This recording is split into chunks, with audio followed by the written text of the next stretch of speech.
these are all physical representations that you've created? Yep. That are all of those things? Same things. That's the Albrian right there. How is this received? Like when you talk to people about this?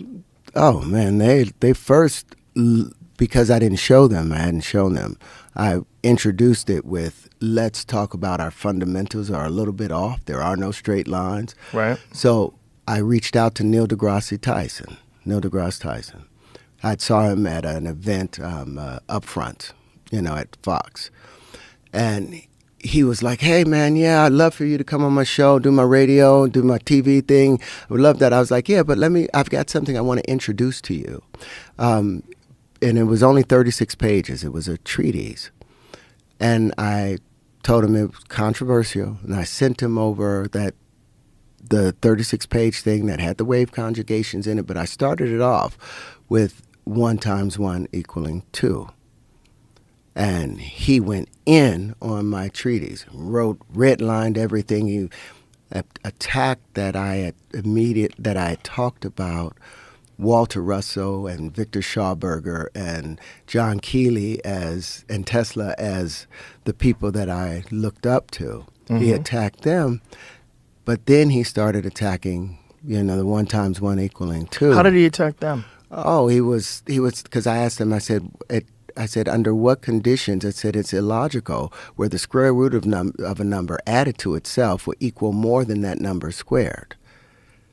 But that's what happens with the square root of 2. That's what happens with most of the numbers. I was like, how is it that multiplication, if it means to make more and increase a number, how is 1 × 1 = 1 part of the multiplication table? Now, I understand that if you're seeing it one time. Right.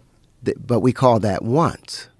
But the moment that you add the times in there, that multiplicative indicator, that means there's more than 1.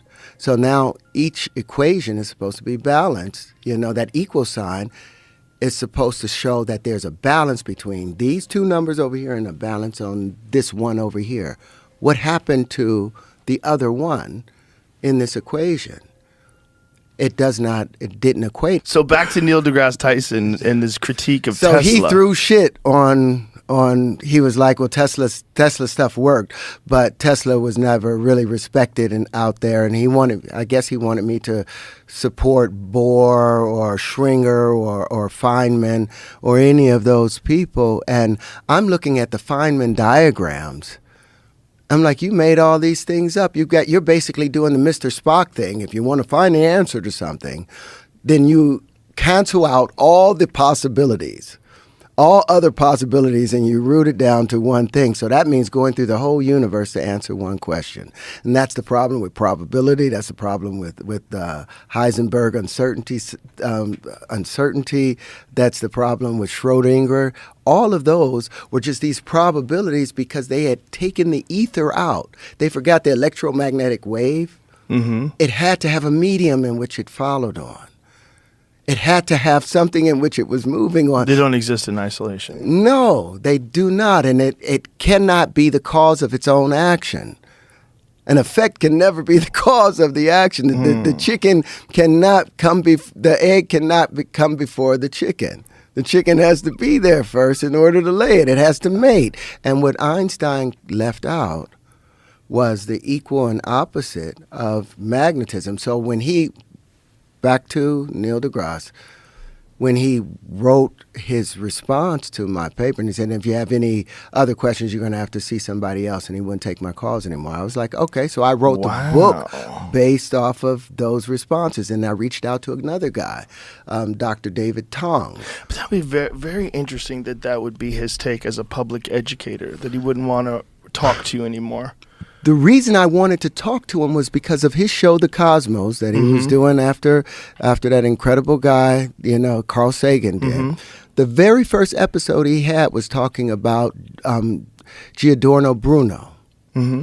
And he said that Giordano Bruno was looking for that grand unified field equation, and maybe one day somebody is going to do it. And when they do it, it's going to change the world. And I'm like, dude, I've done it. I've got it here.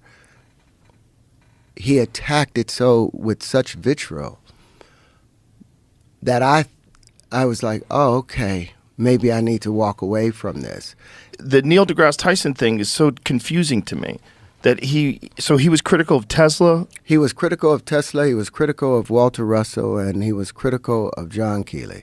This is not his field of study, though, right? No, he's astrophysicist. He's an astrophysicist. But Walter Russell talked about that the Earth. Walter Russell talked about the fact that the sun gave birth to the Earth, that it didn't coalesce from some field